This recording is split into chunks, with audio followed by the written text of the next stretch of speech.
हरे कृष्णा, राधे राधे। आप सभी का हमारे YouTube चैनल पर स्वागत है। आज हम अजामिल की कथा का श्रवण करेंगे जो श्रीमद् भागवत से ली गई है। अजामिल की कथा।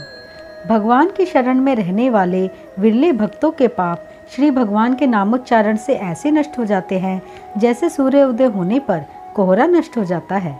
भगवान के नाम में इतने पापों को काटने की शक्ति है जितने पाप मनुष्य कर भी नहीं सकता। कलयुग केवल नाम आधारा, सिमर सिमर नर उतर ही पारा।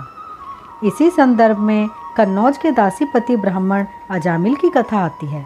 अजामिल बड़ा ही शास्त्रज्ञ, शीलवान, सदाचारी व सद्गुणों का खजाना था।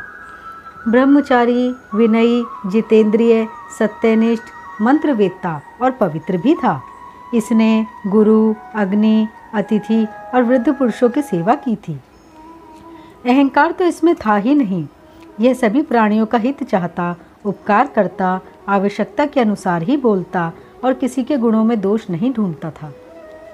एक दिन वन से फल फूल समिधा व कुश लाते समय अजामिल ने एक कामी व निर्लज्ज भ्रष्ट शूद्र को शराब पीकर एक वैश्या के साथ विहार करते हुए देखा। वैश्या भी शराब पीकर अर्धनग्न अवस्था में मतवाली हो रही थी। अजामिल उन्हें इस अवस्था में देखकर सहसा मोहित व काम के वश में हो गया। उसने अपने धैर्य व ज्ञान के अनुसार अपने काम वेग से विचलित मन को रोकने की बहुत कोशिश की, परंतु उस वैश्या को निमित्त बनाकर काम पिशाच ने अजामिल के मन को ग्रस लिया। वह मन ही मन उस वैश्या का चिंतन करने लगा और अपने धर्म से विमुख हो गया। बाद में उसने स्त्री से परिचय प्राप्त किया। यह ज्ञात होने पर कि वह वैश्या है, अजामिल प्रतिदिन उसके यहाँ जाने लगा। फिर एक दिन अजामिल उस स्त्री को लेकर घर चला आया। पिता पूजा में विघ्न पड़ने से परेशान तो थे ही, अजामिल को एक आचरणहीन स्त्री के साथ देखकर भड़क उठे और खरी खोटी सुनाने लगे। अजामिल ने कहा उसने गंधर्व विवाह कर लिया है। पिता ने उसे धर्म कर्म का लाख हवाला दिया, परंतु नारी रूप आसक्त अजामिल को कहाँ समझ आना था। फिर उसने अपने पिता को धक्के मारकर घर से निकाल दिया और अपनी नवविवाहिता पत्नी का भी त्याग कर दिया। लोक लज्जा, कर्म और संस्कार तो भूल ही चुका था। स्त्री की ज़रूरतें पूरी करने के लिए अजामिल चोरी, डकैती, लूटपाट करता। मदिरा पान और जुए की लत पड़ गई थी।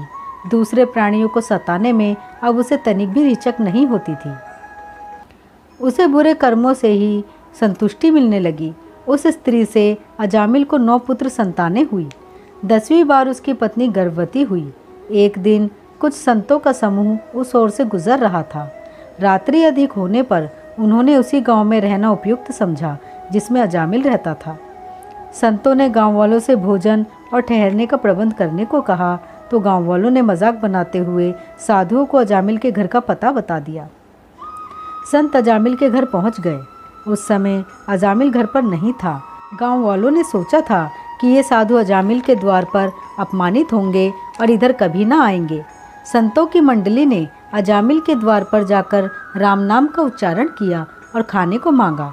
उसकी पत्नी हाथ में भोजन सामग्री लेकर बाहर आई। वह साधुओं से बोली, आप ये सामग्री लेकर यहाँ से शीघ्र निकल जाएं। अजामिल आता ही होगा, उसने देख लिया तो आप लोगों को परेशानी हो जाएगी। साधुओं ने भोजन की सामग्री ली। उसके घर के पास एक वृक्ष के नीचे भोजन बनाने लगे। वे समझ गए कि समय के फेर से अजामिल कुसंस्कारी हो गया है। जाने से पहले संत पुनः अजामिल के घर पहुँचे। उन्होंने आवाज़ लगाई तो अजामिल की स्त्री बाहर आई। संतों ने कहा, तुम अपनी संतान का नाम नारायण रखना। अजामिल को 10वीं संतान के रूप में पुत्र हुआ। संतों के कहने पर अजामिल की स्त्री ने उसका नाम नारायण रख दिया। नारायण सभी का प्रिय था। अजामिल को नारायण से विशेष प्रेम था। वह हर समय नारायण को ही पुकारा करते। अजामिल स्त्री और अपने पुत्र के मोह जाल में जकड़ा रहा।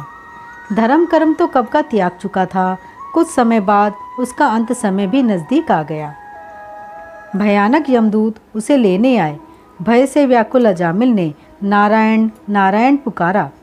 भगवान का नाम सुनते ही विष्णु के पार्षद तत्काल वहां पहुंचे। यमदूतों ने जिस रस्सी से अजामिल को बांधा था, पार्षदों ने उसे तोड़ डाला। यमदूतों के पूछने पर पार्षदों ने कहा कि नारायण नाम के प्रभाव से यह श्री हरि का शरणागत है। यमदूतों ने कहा कि यदि हमने अपना कार्य पूरा ना किया तो धर्मराज का कोप झेलना पड़ेगा।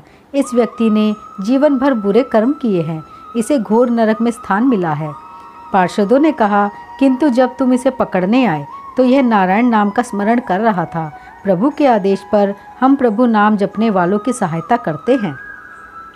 यमदूतों ने बताया कि यह प्रभु नाम का स्मरण नहीं कर रहा था, बल्कि हमारे भय से अपने पुत्र को पुकार रहा था। पार्षदों ने कहा कि इसके बेटे का नाम तो अभी नारायण रखा गया है, हमारे प्रभु का नाम तो अनादिकाल से नारायण है। दोनों पक्षों में बहस चलती रही। पार्षदों ने कहा, अंत समय में इसने नारायण नाम लिया है, इसलिए इसे नरक नहीं ले जा सकते। यमदूत गए और उन्होंने धर्मराज को सारी बात बताई। धर्मराज ने कहा, श्री हरि के दूतों के दर्शन के कारण इसे 1 वर्ष का जीवन स्वतः मिल गया। अब इस 1 साल के कर्मों के आधार पर इसकी गति तय होगी। अजामिल को 1 साल मिल गया था। वह धर्मपरायण हो गया। प्रभु नाम का जाप करना और धर्म कर्म यही उसका काम था। जीवन के शेष दिन उसने सत्संग में बिताए। 1 साल पूरे होने पर यमदूत फिर आए, लेकिन इस बार उन्होंने उसे अपमानित करते हुए रस्सी से नहीं बांधा, बल्कि सम्मान के साथ विदा कर स्वर्ग ले गए। श्रीमद् भागवत की यह कथा बताती है कि ईश्वर का मार्ग ही मोक्ष का मार्ग है। अंततः ईश्वर के पास ही जाना है। आपको तय करना होगा कि यमदूत हमें रस्सियों में बांधकर घसीटते हुए ले जाएं या सम्मान के साथ प्रभु शरण प्राप्त हो। कहते हैं, भगवान नाम कैसे भी लिया जाए मंगलकारी ही होता है। देर सवेर जापक का कल्याण होता ही है। इसलिए संत तुलसीदास जी कहते हैं, तुलसी अपने राम को रीझ भजो या खीज, भूमि फेंके उगेंगे उल्टे सीधे बीज। आपको ये कथा कैसी लगी कृपया करके हमें कमेंट बॉक्स में ज़रूर बताएं। यदि आपने हमारे चैनल को अभी तक सब्सक्राइब नहीं किया है तो कृपया सब्सक्राइब करें। हरे कृष्णा, राधे राधे।